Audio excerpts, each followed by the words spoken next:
नमस्कार। आप सभी का स्वागत है एक नई क्लास में। और प्यारे बच्चों, आज हमारा टॉपिक है हिंदी कंपलसरी का राम का विलाप और लक्ष्मण मूर्छा, साथ ही साथ कवितावली, जो हमें हिंदी के इस चैप्टर में तुलसीदास जी के इस रचना को बहुत शानदार तरीके से हम समझेंगे। बोर्ड परीक्षा के लिए एक बहुत ही इंपॉर्टेंट टॉपिक है और मैं इसे बहुत सरल भाषा में सरल तरीके से समझाने वाला हूँ, हर कॉन्सेप्ट को क्लियर कराने वाला हूँ। ये एक ऐसा टॉपिक है जो बहुत बच्चों को बहुत परेशान करता है, क्योंकि तुलसीदास जी की भाषा बड़ी जटिल भाषा है, सामान्य रूप से सरल समझ में नहीं आती। बट अगर आप इस क्लास को लास्ट तक देख लेते हो तो मैं आपको इमेज के साथ में और इस कंप्लीट जो टेक्स्ट है उसको बहुत ही शानदार तरीके से बिल्कुल सरल भाषा में समझाने वाला हूं। चलिए शुरुआत करते हैं।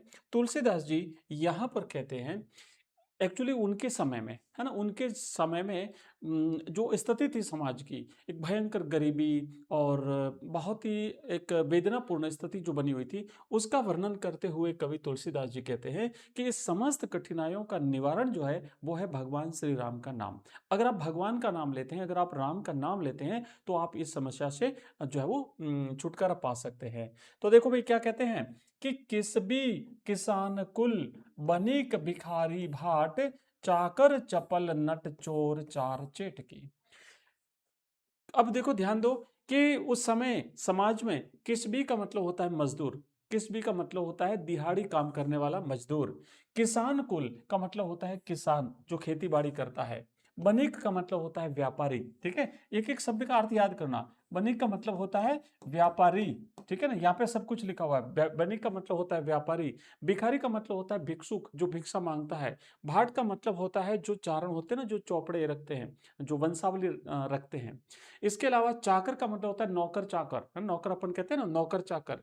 चपल नट का मतलब होता है कलाकार जो अपनी कला दिखा करके अपना पेट भरता है। ठीक है, चपल नट का मतलब होता है चोर, मैंने वो व्यक्ति जो चोरी करता है। और चार चेटकी का मतलब होता है बाजीगर, जो जादूगर होता है, जो बाजीगर होता है।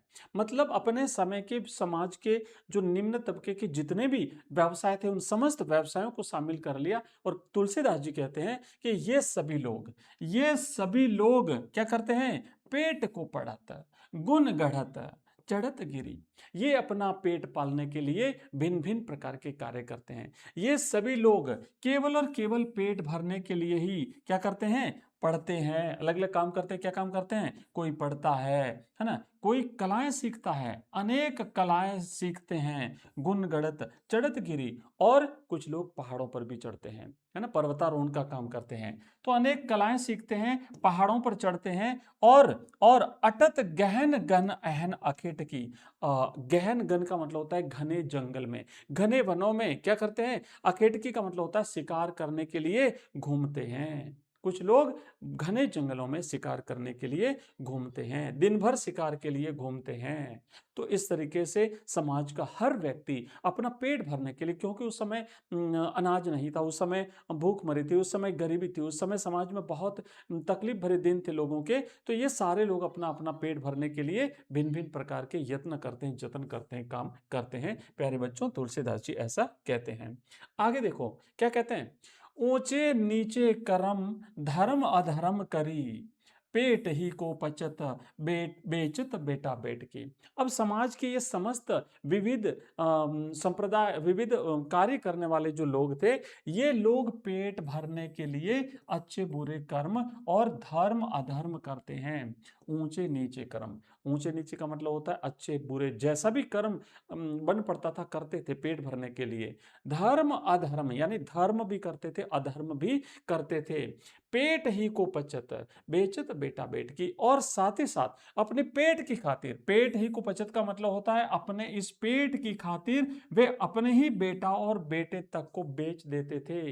कुछ पैसा मिले, कुछ पेट भरने को मिल जाए तो वो बेच देते थे। तुलसी बुझाई एक राम घन श्याम ही थे। अब यहाँ पे तुलसीदास जी कहते हैं कि ये जो आग है, ये जो आग है ना, आगी बड़वागी ते बड़ी है आगी पेट की। ये जो पेट की आग है, इस पेट की आग जो कि बड़वाग्नि से भी बड़ी है। बड़वाग्नि का मतलब होता है बच्चों कि जो पानी में आग लगती है, जो समुद्र में आग लगती है। एक होती है दावाग्नि जो जंगल में आग लगती है, बड़वाग्नि जो समुद्र में आग लगती है। यानी इस विशाल समुद्र में लगने वाली आग से भी बड़ी आग इस बताया तुलसीदास जी ने इस पेट की आग को। और इस भयंकर आग को, पेट की इस भयंकर आग को केवल एक बारिश जो है वो बुझा सकती है, और वो बारिश है भगवान राम का नाम। तो कवि क्या कहते हैं, तुलसीदास जी कहते हैं कि पेट की यह आग समुद्र की आग बड़वाग्नि से भी भयंकर है। बड़वाग्नि का मतलब होता है समुद्र की आग। तुलसी बुझाई एक राम घनश्याम थे। तुलसीदास जी कहते हैं एक घनश्याम रूपी, घनश्याम मैंने बादल जिसे कहते हैं ना, और यहाँ पे राम को एक घनश्याम का है, एक बादल का है। तो एक बादल जो बारिश करता है उससे आग बुझती है, तो यहाँ पे घनश्याम रूपी बादल ही इस पेट की आग को बुझा सकता है। आगी बड़वागी ते बड़ी है, आगी पेट की कवि कहता है कि बड़वाग्नि से भी बड़ी है, और जिसे केवल राम रूपी बादल यानी घनश्याम ही इसे बुझा सकते हैं। कहने का मतलब है कि ये समस्त जो तकलीफ हैं, जो परेशानियां हैं, और ये जो पेट की आग के लिए लोग भिन्न भिन्न प्रकार के कार्य करते हैं, इन समस्त दुखों का निवारण राम का नाम है। भगवान राम की शरण में चले जाओ तो ये भगवान राम जी जो है आपके समस्त दुखों को हर लेंगे।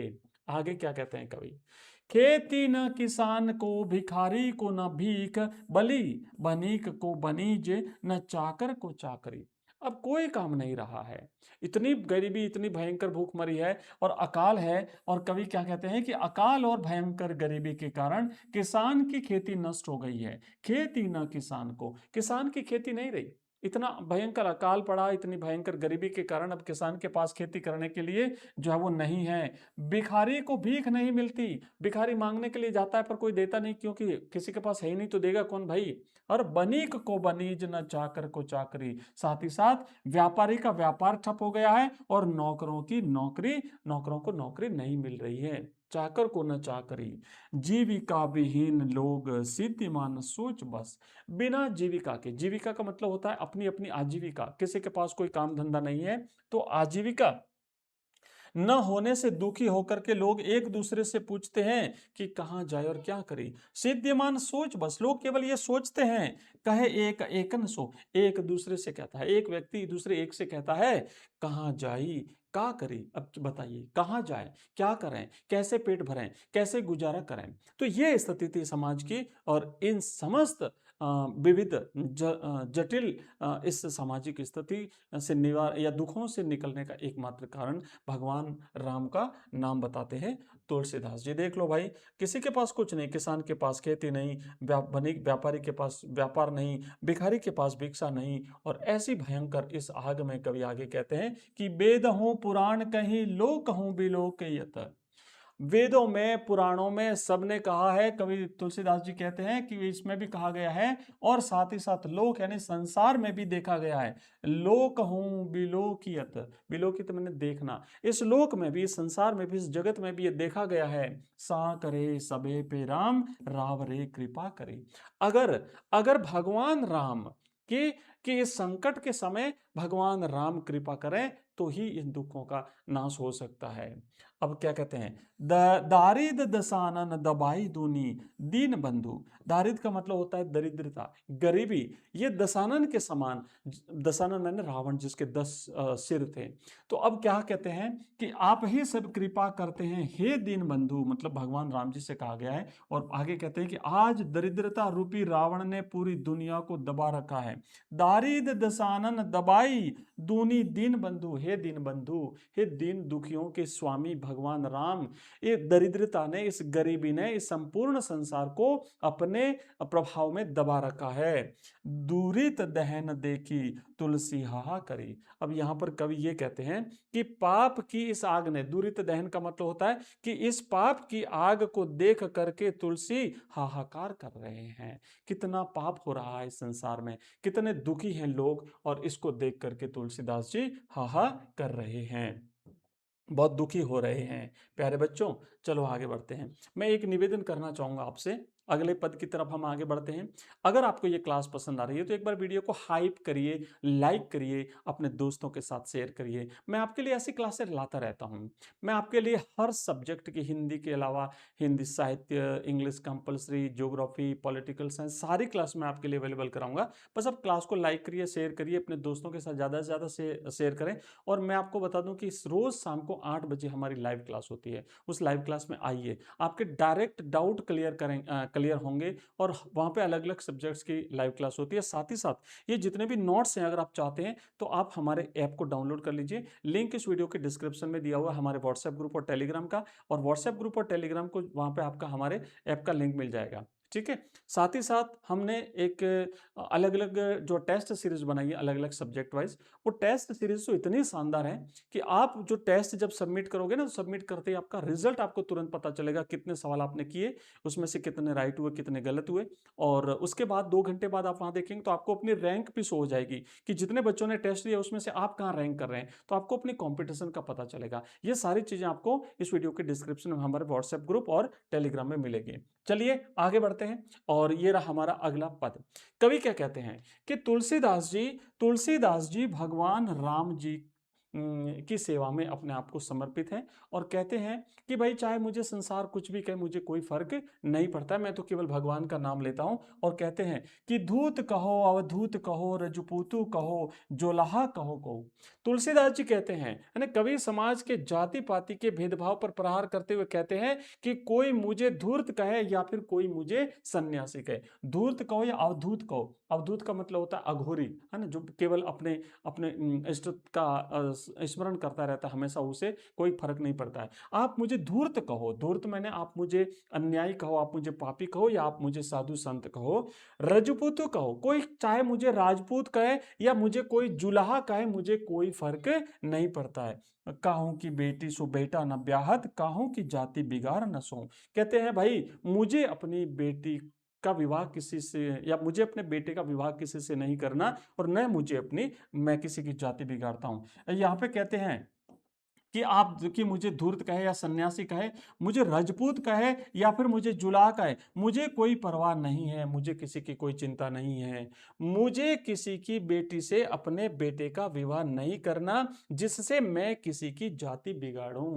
भाई इस संसार में मैं अपनी ही मस्ती में रहता हूं, मैं भगवान राम की सेवा में रहता हूं। आप चाहे मुझे कुछ भी कहिए, मुझे इससे कोई फर्क नहीं पड़ता। संसार मुझे क्या कहता है उससे मुझे कोई फर्क नहीं पड़ता, मैं तो राम जी का सेवक हूं। आगे क्या कहते हैं कि तुलसी सर नाम गुलामू है राम को, जा को रुचे सो कहे कछु। ए भाई मैं तो भगवान राम जी का गुलाम हूं, मैं तो भगवान राम का सेवक हूं, मैं तो भगवान राम की सेवा में हमेशा मस्त रहता हूं। और जिसको जो रुचे, जाको रुचे सो कहे, भाई जिसको जैसी रुचि आवे, जिसको जो पसंद आवे, है ना, कहे कछु, मुझे कुछ भी कहिए, जिसको जो अच्छा लगे मुझे कहिए, मेरे बारे में जिसको जो कहना है वो कहिए, मैं तो भगवान राम का अपने आप को गुलाम मानता हूं। मांगी के खेबो मसीत को सोइबो, भाई मैं तो मांग के खाता हूं और मसीत को सोइबो ने मस्जिद में जाके सोता हूं। ये देख लो, मैं तो मस्जिद में जाके सो जाता हूं, मांग के खा लेता हूं। लेबो को एक को न देबो को दूं, न तो मुझे किसी एक से लेना है न मुझे किसी दूसरे को कुछ देना है। भाई क्या कहते हैं तुलसीदास जी, कहते हैं कि मैं तो पूरी दुनिया में राम के प्रसिद्ध सरनाम गुलाम के रूप में जाना जाता हूं। प्रसिद्ध सरनाम मतलब मैं भगवान राम जी के गुलाम के रूप में जाना जाता हूं। जिसे जो अच्छा लगे वह मेरे बारे में कहिए, मुझे इससे कोई फर्क नहीं पड़ता है। मैं मांग करके खाता हूं, मस्जिद में सोता हूं, निडर होकर के सोता हूं, और मुझे किसी से कोई मतलब नहीं है। एक से लेना दो को देना, मतलब मुझे कोई किसी से ना लेना और ना कोई देना। भाई मैं तो भगवान राम जी के सेवक के रूप में अपना आनंद से जीवन जी रहा हूं। प्यारे बच्चों आगे बढ़ेंगे, और अब क्या कहते हैं कि तव प्रताप और राखी प्रभु, ज्यों नाथ तुरंत अस कही आय सुपाई। अच्छा चलो, ये यहाँ से पद चेंज हो रहा है, तो ये जो चेंज हो रहा है ना, इसको अपन नेक्स्ट क्लास में करेंगे। ठीक है, यहाँ से भरत जी वाला जो है वो प्रसंग शुरू हो रहा है, और इसको अपन नेक्स्ट क्लास में करते हैं। तो प्रिय विद्यार्थियों, आप मुझे बताइए ये क्लास आपको कैसी लगी, क्योंकि आपका फीडबैक मेरे लिए इंपॉर्टेंट है। जैसा आपका फीडबैक मिलेगा उस हिसाब से बच्चों मैं आपको कंप्लीट प्रिपरेशन करा दूंगा, बोर्ड एग्जाम्स की शानदार तैयारी कराऊंगा। हाफिले से पहले कंप्लीट कोर्स कर देंगे, उसके बाद फिर आपका रिविजन शुरू कर देंगे। तो मिलते हैं अगली क्लास में, तब तक ऐसे ही पढ़ते रहिए, आगे बढ़ते रहिए। धन्यवाद।